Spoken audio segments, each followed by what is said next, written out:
स्वागत है आप सभी का वर्मा सर के निष्णात क्लासेस में। लगातार हम लोगों का क्लास 10 का सरफेस एरिया एंड वॉल्यूम का वीडियो चल रहा है। ये भी हमारा क्लास 10 का ही वीडियो है, जिसमें हम आपको लगातार बता रहे हैं कि जब किसी एक शेप को यानी एक आकार को दूसरे आकार में बदला जाता है तो उसके क्षेत्रफल में कमी या बढ़ोतरी हो सकती है, उसके आयतन में कोई परिवर्तन नहीं होता है।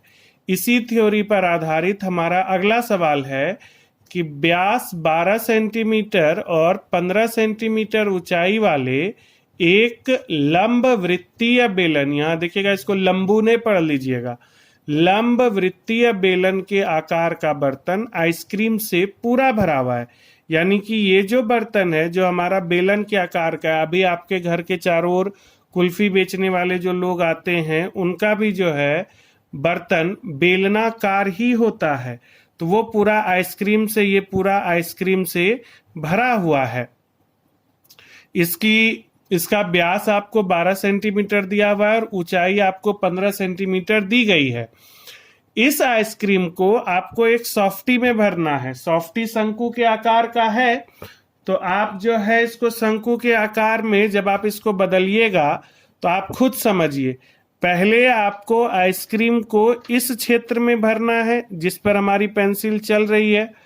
इस क्षेत्र में भरने के बाद अगर कोई सॉफ्टी वाला, कोई आइसक्रीम वाला आपको सिर्फ आइसक्रीम दे दे तो आपका मन भी संतुष्ट नहीं होगा, आप बोलिएगा कि थोड़ा सा और ऊंचा कीजिए। तो ये जो ऊंचा किया गया, यही पर यहां पर बोला गया है कि इस आइसक्रीम को 12 सेंटीमीटर ऊंचाई और 6 सेंटीमीटर व्यास वाले शंकुओं में भरा जाना है, जिसका ऊपरी सिरा अर्ध गोलाकार होगा। ये जो ऊपरी सिरा है यह अर्ध गोलाकार होगा। तो आप खुद सोचिए, ये जो व्यास 6 सेंटीमीटर है तो ये त्रिज्या 3 सेंटीमीटर होगी। जो इसकी त्रिज्या होगी वही इसकी भी त्रिज्या होगी। तो यानी ये जो आर है और यह जो आर है, यह दोनों 3 सेंटीमीटर होगा। भरा जाना है जिसका ऊपरी सिरा अर्धगोलाकार होगा। इन शंकुओं की संख्या ज्ञात कीजिए जो इस आइसक्रीम से भरे जा सकते हैं। यानी इससे आपने थोड़ी सी आइसक्रीम निकाली और आपको ऐसा एक शेप बना, तो क्या आपका पूरा आइसक्रीम खत्म हो गया? तो आपको समझ में आएगा, आपका खुद का जवाब होगा कि नहीं, पूरा आइसक्रीम खत्म नहीं हुआ। ऐसा हम दूसरा भी बना सकते हैं, तीसरा भी बना सकते हैं। तो आखिर हम कितना बना सकते हैं?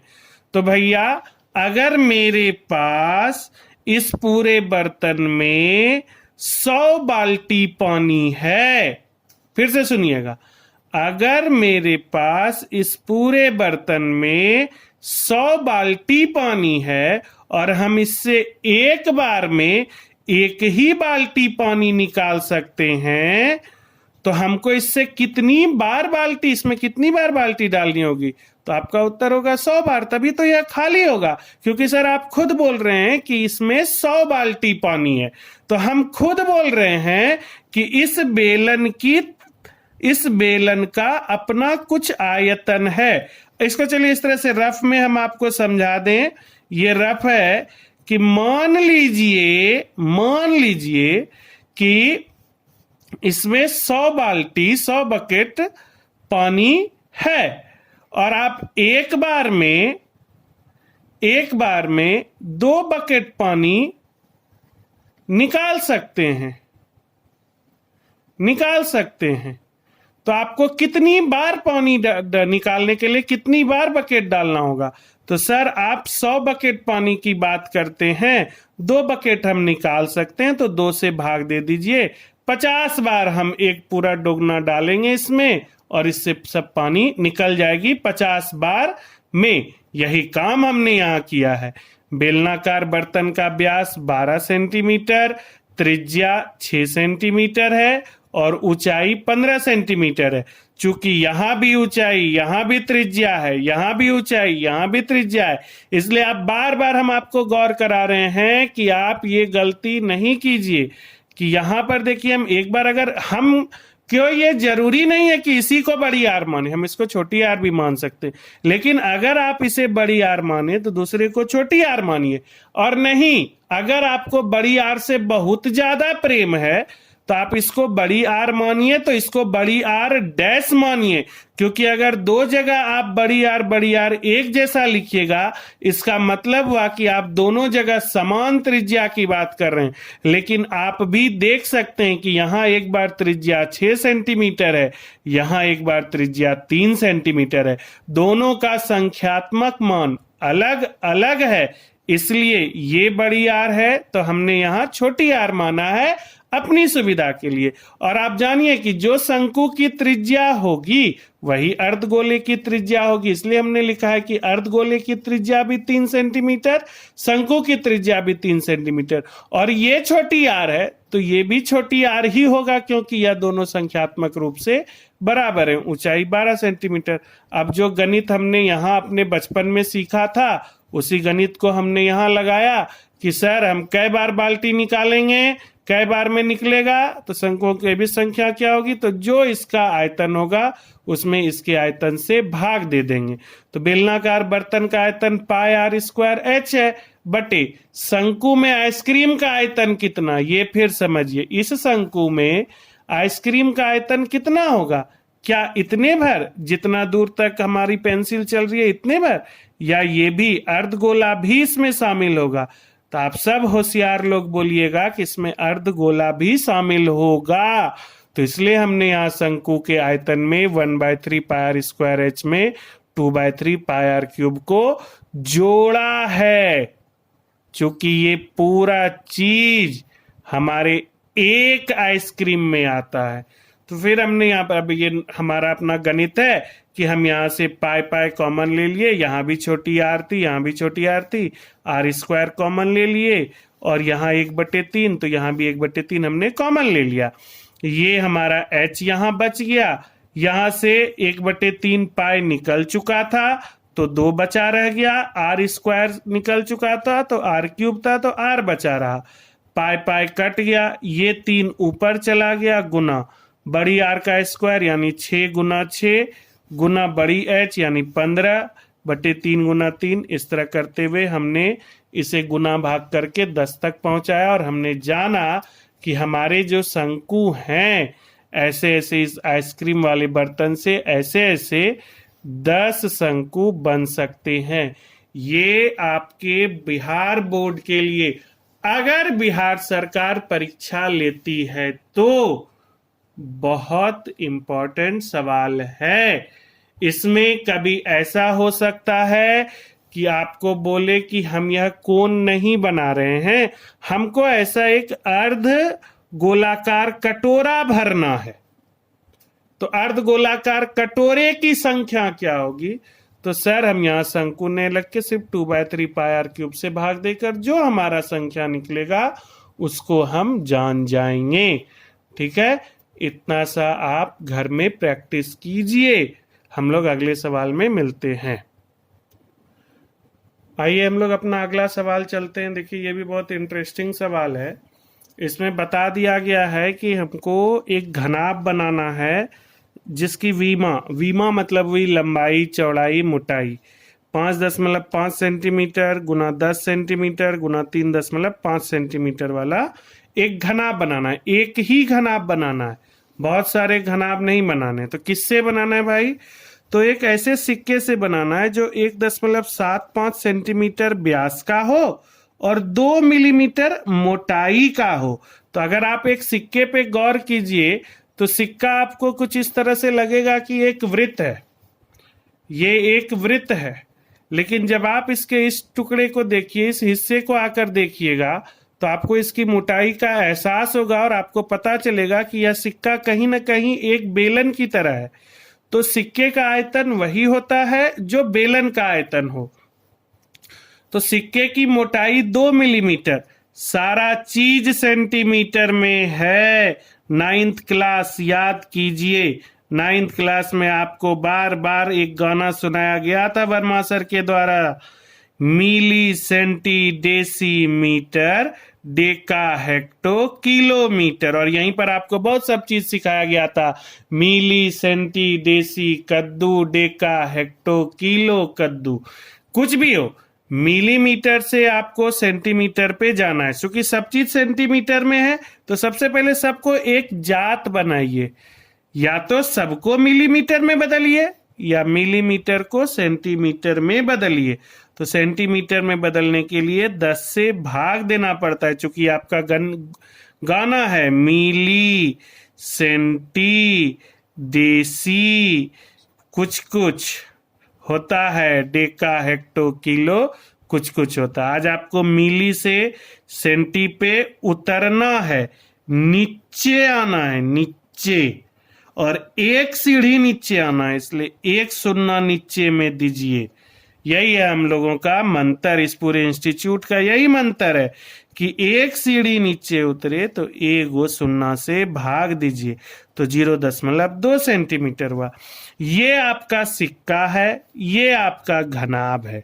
तो सिक्कों की अभिष्ट संख्या घनाभ का आयतन बटे सिक्के का आयतन होता है। चलिए एक बार हम आपको डिटेल में लेके चलते हैं कि आप सिक्के का आयतन भी खाली निकाल सकते हैं कि सर हमने एक सिक्के का आयतन निकाला पाई आर स्क्वायर एच करके, एक सिक्के का आयतन निकाला, तो एक सिक्के से जो भी आयतन निकला, एक्स आयतन निकला, एक्स सेंटीमीटर क्यूब, वह पूरा घनाभ बनाने के लिए काफी नहीं था। तो हमको एक सिक्के की जगह दूसरा सिक्का लेना पड़ा, तीसरा सिक्का लेना पड़ा, और इस तरह से हम जाने कि हमको कितना सिक्का लेना चाहिए। चूंकि देखिए यहाँ पे मान लीजिए घनाभ का आयतन y सेंटीमीटर क्यूब है और घन का आयतन सिक्के का आयतन x सेंटीमीटर क्यूब है एक सिक्के का। चूंकि x सेंटीमीटर क्यूब आयतन हमको एक सिक्का से मिलता है, एक सिक्का से मिलता है, इसलिए 1 सेंटीमीटर क्यूब आयतन हमको 1/x सिक्का से मिलेगा, इसलिए हमको पूरना है y सेंटीमीटर क्यूब आयतन। y सेंटीमीटर क्यूब आयतन 1/x गुना y सिक्का से मिलेगा, तो ये अल्टीमेटली y/x आएगा, जहां y घनाभ का आयतन है, x सिक्के का आयतन है। तो घनाभ का आयतन बटे सिक्के का आयतन, यार यही चीज हमने आपको सही तरीके से बताया कि घनाभ का आयतन बटे सिक्के का आयतन निकालिए। तो चलिए, घनाभ की विमा दी हुई है लंबाई गुना चौड़ाई गुना ऊंचाई, तो लंबाई गुना चौड़ाई गुना ऊंचाई हो गई बटे पाई आर स्क्वायर एच, 5.5 गुना 10 गुना 3.5। हमने यहाँ क्या किया, 5.5 को 10 से गुना किया और डायरेक्ट 55 लिखा। 3.5 का दशमलव हटाया, बटे में 10 लिया। यहां 1.75 का दशमलव हटाया, गुना 100 किया, फिर 1.75 का हटाया, गुना 100 किया, और आखिर में हमने 0.2 का हटाया और यहां पर गुना 10 किया, जिसमें ये 10 और ये 10 कैंसिल हो गए। आपको 2 से हमने एक बार 22 को कटाया, 11 से 55 5 बार में, 35 से 175 5 बार में, 7 से 175 25 बार में, 25 से 100 4 बार में, और फिर 4 गुना 100 400। यही हमारा आंसर हो गया कि सर अगर आप हमको इतना व्यास और इतनी मोटाई वाला सिक्का दे रहे हैं तो हमको 400 सिक्का दीजिए, तब जाकर हम इतना बड़ा घनाभ बना सकेंगे। हम लोग फिर अपना अगला सवाल देखते हैं। अगला सवाल हम लोग का है कि 32 सेंटीमीटर ऊंची और आधार त्रिज्या 18 सेंटीमीटर वाली एक बेलनाकार बाल्टी रेत से भरी हुई है। इस बाल्टी को भूमि पर खाली किया जाता है और इस रेत की शंक्वाकार ढेरी बनाई जाती है।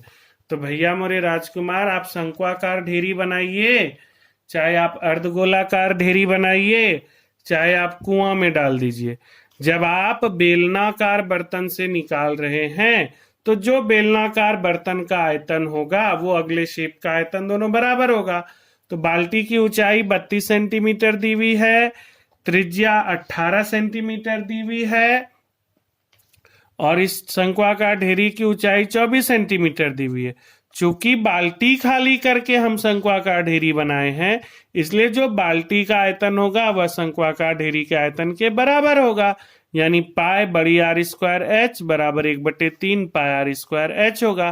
पाई पाई कैंसिल हो गया, बड़ी आर का स्क्वायर 18 गुना बड़ी एच 32। यहाँ पर आकर हम लोग अपना गुना भाग करके त्रिज्या 36 सेंटीमीटर तक पहुंचे हैं।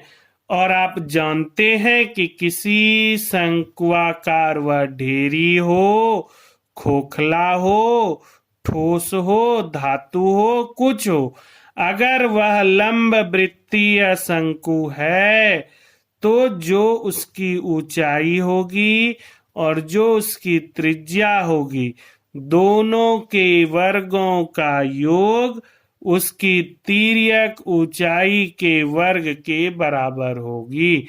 यही पाइथागोरस प्रमेय भी कहता है कि किसी समकोण त्रिभुज में सबसे बड़ी भुजा का वर्ग शेष दो भुजाओं के वर्गों के योगफल के बराबर होता है, यानी एल स्क्वायर बराबर H square plus R square, और एल बराबर हो गया √एच स्क्वायर प्लस आर स्क्वायर। यही काम हमने यहाँ किया है। देखिए, हमसे भी गलती होती है, इंसान है, गलती होती है। और हम तो आपको पहले भी बता चुके हैं कि हमको गणित उतना नहीं आता जितना आपको आता है। आप हमको सही करवाते हैं तो हमसे सही होता है। तो आपने सही करवाया और देखिए यहाँ पर हमारा वर्गमूल निकला 12√13 सेंटीमीटर। तो इस शंक्वाकार ढेरी की जो त्रिज्या और तिर्यक ऊंचाई हमसे पूछी गई थी वो हमने आपको बता दिया कि सर त्रिज्या जो है वो 36 सेंटीमीटर और तिर्यक ऊंचाई 12√13 सेंटीमीटर होगा। तो अंतिम में क्या लिखेंगे कि अतः शंक्वाकार ढेरी की अभीष्ट त्रिज्या बराबर 36 सेंटीमीटर और तिर्यक ऊंचाई बराबर 12√13 सेंटीमीटर।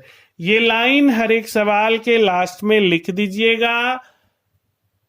अगर कभी कॉपी तेजी में, अगर फिर बोलेंगे परीक्षा अगर हुई और कॉपी तेजी में जचाई तो टीचर आपका आखिरी लाइन जरूर पढ़ते हैं कि आपका जो आंसर निकला है वो सही है कि नहीं है, वो यहां यह मिलाते हैं। ठीक है, हम लोग फिर अपना अगला सवाल देखते हैं। अपना अगला सवाल वैसा सवाल है जो लोग हम लोग 9th क्लास में साथ में पढ़े थे उनको याद होगा कि हम लोग 9th क्लास में ये वाला सवाल 2 बार 3 बार बनाए थे, और जो तेज विद्यार्थी थे उनको हमने बार बार बोला था कि इसी सवाल से आपका पाला फिर पड़ेगा क्लास 10th में।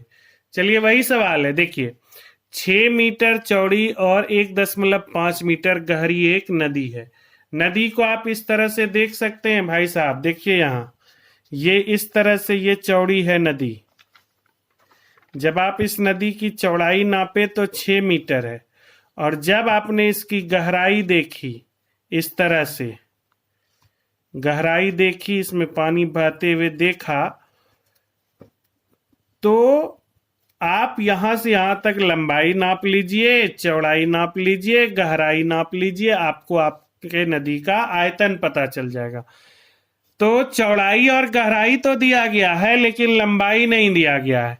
लंबाई के समय पर देने के समय इन्होंने थोड़ा सा धोखा किया, चाल चला कि पानी की चाल 10 किलोमीटर प्रति घंटा है। तो ठीक है सर, 1 घंटा में पानी हमारे 10 किलोमीटर की दूरी तय करेगी इसी नदी में, तो आधे घंटे में यानी 30 मिनट में 5 किलोमीटर चलेगी। नॉर्मल सा गणित है, 5 किलोमीटर चली, 5 किलोमीटर यानी कि 5000 मीटर। तो नदी की चौड़ाई 6 मीटर, गहराई 1.5 मीटर, और 30 मिनट में बहने वाली तब पानी का आयतन लंबाई गुना चौड़ाई गुना ऊंचाई, क्योंकि जिसमें चौड़ाई है, गहराई है और लंबाई है, वह हमारे लिए हूबहू एक तरह का घनाभ हो गया। तो घनाभ का आयतन लंबाई गुना चौड़ाई गुना ऊंचाई होता है। इसलिए हमारे जो इस 30 मिनट में इस नदी में बहने वाले पानी का आयतन लंबाई गुना चौड़ाई गुना ऊंचाई करके हमने निकाला तो 45,000 मीटर क्यूब हुआ। 45,000 मीटर क्यूब हमारे पास 30 मिनट में पानी बहकर हमारी खेतों में आया। खेत हमारा इस तरह से समतल है, ये खेत की मेड़ है जिससे पानी बाहर जा नहीं सकता। ये एक लंबी सी मेड़ चली जा रही है, इसमें एक तरफ से पानी आ रहा है जो 8 सेंटीमीटर ऊंचा ही उठ सकता है, और यह धीरे धीरे धीरे धीरे आगे बढ़ते जा रहा है अनंत दूरी तक। मान लीजिए अनंत दूरी तक 45,000 मीटर क्यूब पानी देकर नदी हमें चुप हो गई है। ये पानी बह रहा है 8 सेंटीमीटर की ऊंचाई तक, तो एक बड़े से क्षेत्र में यह फैलेगा। और जो आप खेत को देखिए और मेड़ की ऊंचाई को देखिए, मेड़ की ऊंचाई जो इस तरह से चल रही है वह एक घनाभ की तरह है जिसमें लंबाई है, चौड़ाई है और ऊंचाई है। तो ऊंचाई जो है वह आपका 8 सेंटीमीटर फिक्स्ड है, लंबाई गुना चौड़ाई को ही तो क्षेत्रफल कहते हैं। आयत का क्षेत्रफल बराबर लंबाई गुना चौड़ाई, आयत का क्षेत्रफल बराबर लंबाई गुना चौड़ाई, आयत का क्षेत्रफल बराबर लंबाई गुना चौड़ाई। जो याद करते हैं इसको समझिए भी कि किसी समतल का आयतन क्षेत्रफल गुना ऊंचाई होता है। ऊंचाई हमारी फिक्स थी, क्षेत्रफल हमें ज्ञात करना था कि इस नहर को कितने क्षेत्रफल की आवश्यकता होगी भाई साहब। तो देखिए क्षेत्रफल गुना ऊंचाई हमने भाग किया, मीटर स्क्वायर में निकला, और ये इसको हमने हेक्टेयर में बदल दिया। 10,000 मीटर स्क्वायर बराबर 1 हेक्टेयर होता है, इसलिए हमने 10,000 से भाग दिया और उसे हेक्टेयर में बदला। सर जानते हैं हमको ने हेक्टेयर में बदलने नहीं आता है, नहीं बदलिए, 562500 मीटर स्क्वायर लिखकर चले आइए घर, आपको पूरा नंबर मिलेगा। तो उस खेत का अभिष्ट क्षेत्रफल क्या होगा? आखिर में हम लोग क्या लिखेंगे कि सर आप हमसे क्या पूछे थे, क्षेत्रफल खाली नहीं, खेत का अभिष्ट क्षेत्रफल बराबर 56.25 हेक्टेयर। 100 मीटर लंबी और 100 मीटर चौड़ी अगर कोई भूमि है तो वह 1 हेक्टेयर कहलाती है। ठीक है, इतना सा हम लोग अपने, जिसको इनको उतारना है पॉज करके वीडियो उतार लीजिए। बिहार बोर्ड में अगर परीक्षा हुई तो क्वेश्चन आपके जहन में रहना चाहिए। सरफेस एरिया और वॉल्यूम के पार्ट 10 का ये आखिरी सवाल है। इसमें हम लोग जान रहे हैं कि एक खेत में एक बेलनाकार टंकी बनी हुई है, तो उस टंकी में कितना पानी आएगा, तो जितना उसका आयतन होगा। उस टंकी में पानी जाने के लिए एक पाइप लगाया हुआ है, उस पाइप का आंतरिक व्यास 20 सेंटीमीटर है और उसमें पानी की लंबाई 3 किलोमीटर प्रति घंटा है, यानी कि 1 घंटे में उस पानी की लंबाई 3 किलोमीटर होती है जो उस पाइप में बहेगा। तो उस टंकी को भरने में कितना टाइम लगेगा? तो टंकी का आयतन निकालना बहुत आसान, पाई आर स्क्वायर है। चूंकि बेलनाकार टंकी है उसका व्यास दिया हुआ है, त्रिज्या निकालकर गहराई निकाल लिए, तो 1100/7 मीटर क्यूब पानी उस टंकी में आएगा, उस टंकी में, उस बेलनाकार टंकी में समाएगा।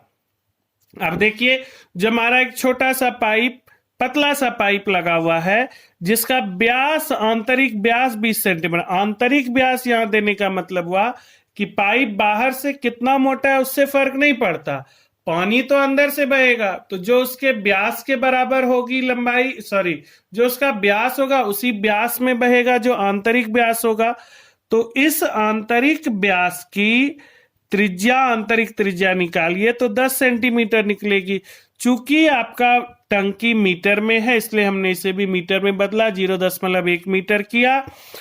1 घंटे में पाइप के पानी की लंबाई, तो सर आप खुद बोल रहे हैं कि पानी की चाल 3 किलोमीटर प्रति घंटा है, यानी 1 घंटा में पाइप 3 किलोमीटर की दूरी तय करती है और दूरी को ही लंबाई कहते हैं। तो 1 घंटे में पाइप के पानी की लंबाई 3 किलोमीटर यानी कि 3000 मीटर। तो 1 घंटा में पाइप कितना बहेगा? आप कोई भी पाइप लीजिए साहब, वह बेलनाकार ही होता है, वो न अर्धगोलाकार होगा, न चंद्राकार होगा, न गोलाकार होगा, न शंक्वाकार होगा। पाइप है, बेलनाकार पाइप है, और आप खुल के लिख रहे हैं बेलनाकार टंकी को आंतरिक व्यास वाले पानी से भरा पाइप से जोड़ा जाता है। पाइप है, बेलनाकार है, तो पाइप का भी आयतन πr²h। आप पाइप निकाले, पाइप का आयतन निकाले तो 660/7 मीटर क्यूब आया। ये तो 1 घंटे में बहने वाले पानी का आयतन था उस पाइप में, और आपको 1100/7 मीटर क्यूब तक पानी ले जाना है। तो 660/7 मीटर क्यूब पानी 1 घंटा में प्रवाहित होता है, यानी 1 घंटा में उस टंकी में 660/7 मीटर क्यूब पानी जाता है। तो 1 मीटर क्यूब पानी 1/660/7 घंटे में प्रवाहित होगा।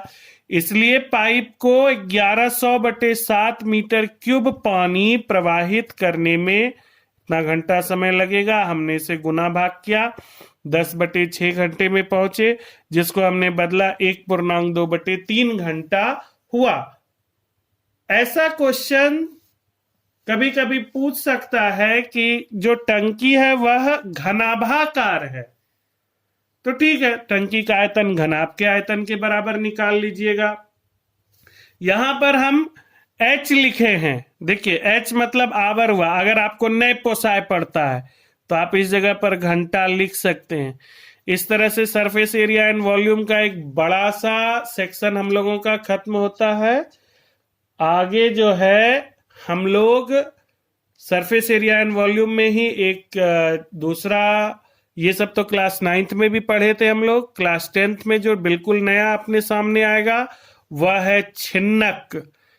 छिन्नक समझने के लिए सबसे पहले इन सब चीजों को समझकर अच्छे से प्रैक्टिस कीजिए। प्रैक्टिस कीजिएगा तो अच्छा रहेगा। तब तक के लिए घर पर रहिए, स्वस्थ रहिए, सुरक्षित रहिए। धन्यवाद।